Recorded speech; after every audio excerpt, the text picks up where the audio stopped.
Olá, amigos da TV Atualidades do Direito, tudo bem? Prazer estar aqui novamente com vocês. Hoje falamos com o professor Vitor Guglinski, que fala conosco de Cataguases, Minas Gerais, e vamos conversar sobre uma notícia veiculada no portal Atualidades do Direito, que diz o seguinte: a Agência Nacional da Saúde divulga dados sobre o cumprimento das garantias de atendimento.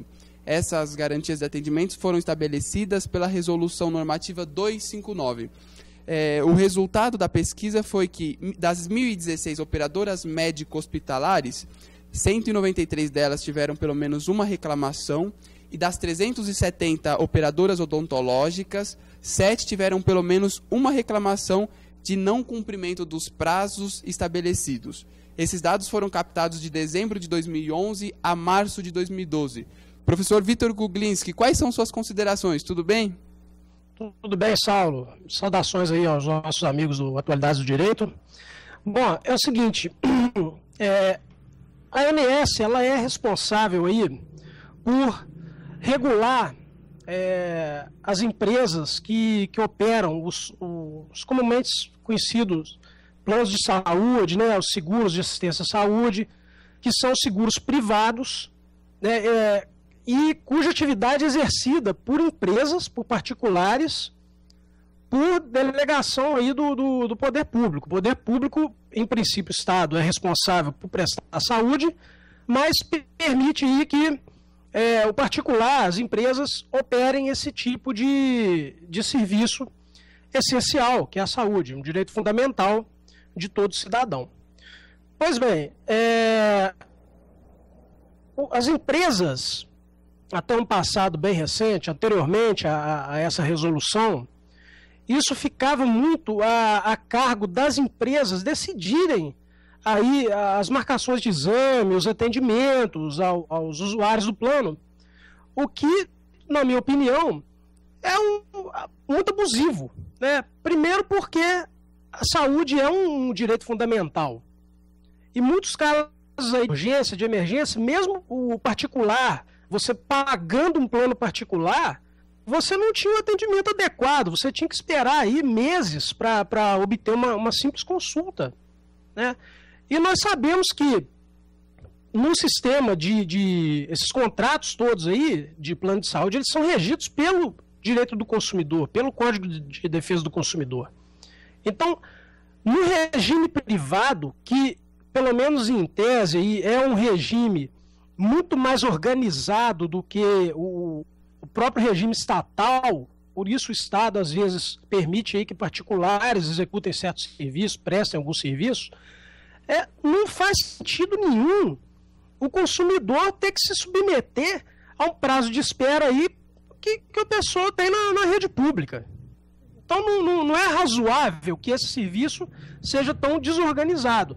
E por isso a ANS houve por bem editar aí essa resolução 259 para poder estabelecer os prazos máximos que o usuário do serviço deve se submeter. Esses prazos, para quem tiver curiosidade em consultar, eles estão no artigo 3º da resolução 259. E quanto a esses resultados, né, de dezembro até agora, até março, eu entendo que esses resultados são aí satisfatórios, né? Em relação aos planos de assistência médica, nem tanto comparado ao de assistência odontológica, porque se você fizer as contas aí, os atendimentos dos planos de assistência médica, parece que a margem aí, fazendo as contas, dá em cerca de 18%, 18% de reclamações, né, em relação aos atendimentos. E o de assistência odontológica eu considero até irrisório, não chega a 1%. Se você fizer a conta, dá 0,01%. Né, eu tive esse trabalho aí, essa curiosidade de fazer a conta. Mas, no geral, substancialmente, é um resultado satisfatório.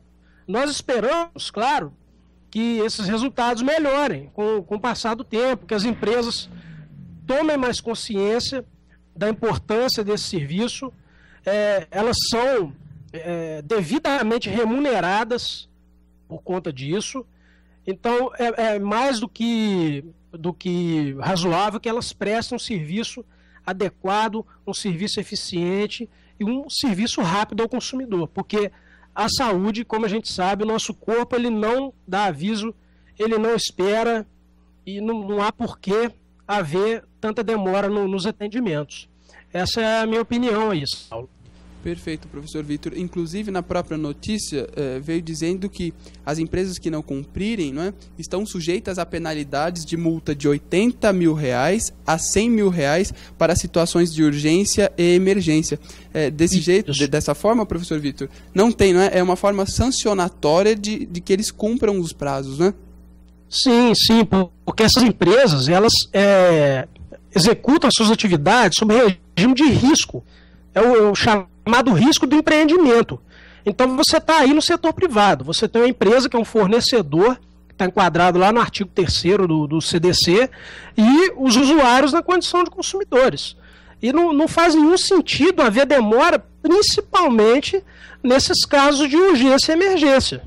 Que o próprio nome já define a situação toda, é uma situação emergencial, é uma situação de urgência. Não tem razão nenhuma para ter demora nesse caso. Muito bacana, professor Vitor. Nós, da Atualidades do Direito, agradecemos os esclarecimentos. Informamos também que o professor Fabrício Bolzan se manifestou acerca dessa ficha do conteúdo do nosso Atualidades do Direito. Professor Vitor, muito obrigado. Ok, Saulo, muito obrigado a vocês.